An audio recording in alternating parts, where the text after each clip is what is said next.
Tu pars déjà. Hé non, en fait, j'étais en train De filer en doux. Non pas que j'apprécie ta compagnie, mais j'ai une chronique à Mais tourner. pourrais-tu venir ici et... J'ai toujours beaucoup de mal à y arriver. Débile, tu as fait pire pour étudier un spécimen. J'arrive. Comme ça va? Oui. Oui. Mais qu'est-ce qu'il fout? Si ça continue, je présente moi-même.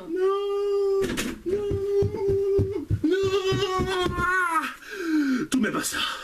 Bonjour et bienvenue sur Chronique Fantasy, je suis Devil. Et je suis tenu par le papier d'un juge de vous présenter... Zéléa, la voix qui troll. La loi, c'est moi. Et l'ordre, je m'en contrefous. Bon, aujourd'hui nous allons parler des dragons, et plus précisément des dragons porte-bonheur, dont est issu Falkor de l'Histoire sans fin. Les dragons porte-bonheur comme Falkor sont issus du roman L'Histoire sans fin écrit par Michael Ende en 1979, qui fut adapté en film en 1984 et a eu droit à 2 suites en 1990 avec L'Histoire sans fin 2 à nouveau chapitre et en 1993 L'Histoire sans fin 3 Retour à Fantasia. Je ne sais plus ni quand ni comment j'ai vu ce film pour la première fois, mais tout ce que je sais c'est qu'à la fin du film... Tu as compris la valeur des bouquins? Quoi? Non! Je voulais voler sur un dragon? Quoi? J'ai loupé un vrai moral du film? Laisse tomber. Bon, laissons passer ça et commençons directement l'analyse. Ah, ça va mieux?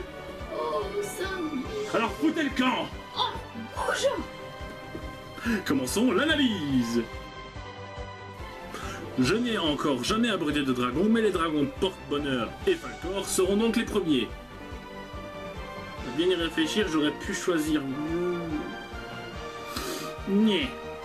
Les dragons porte-bonheur sont des créatures qui ont le corps d'un serpent avec 4 pattes, un mélange de poils et d'écailles et une tête étrangement similaire à celle d'un chien.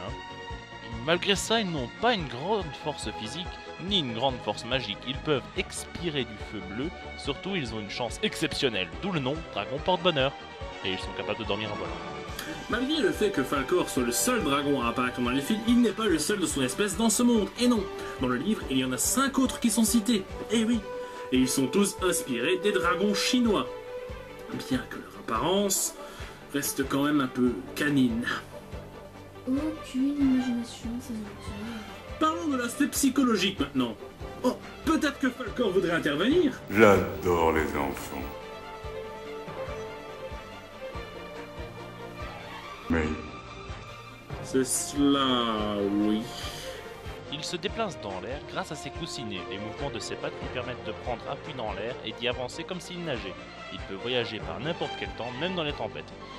Mais dans ces cas-là, il devrait éviter de prendre des passagers au risque de les décimer dans le monde. Quoi? Comment le tuer? Mais pourquoi diable voudriez-vous le tuer? S'il agresse des enfants sexuellement, vaut mieux qu'il soit plus. Ah, ouais, tu as raison. Dans ces cas-là, vaut mieux jouer la prévention. Voilà comment le tuer.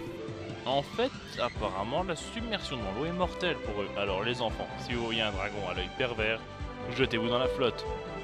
Mais attention à ne pas tomber dans le marais de la mélancolie. T'en as pas marre de rappeler la mort des persos dans chaque œuvre des créatures dont tu parles? Est-ce que cela répond à ta question? La maman de Bambi, elle est... Bon, en conclusion, avoir un dragon, c'est bien. Mais lorsque vous ne connaissez pas ce dragon, que vous vous réveillez d'un combat de plusieurs heures entre ses pattes, un petit conseil d'amis les enfants. Vérifiez vos MST. Vous ne savez pas ce que ce dragon a fait, ni où il a traîné. Et on conclut aussi que tu aimes faire souffrir les gens avec des images de persos morts. Ok, ceci conclut les chroniques. N'hésitez pas à partager cette vidéo, à vous abonner, à mettre un commentaire, à mettre un petit like, ce serait gentil. Sur ce, moi je vous dis à plus, et je pars pour ma prochaine chasse.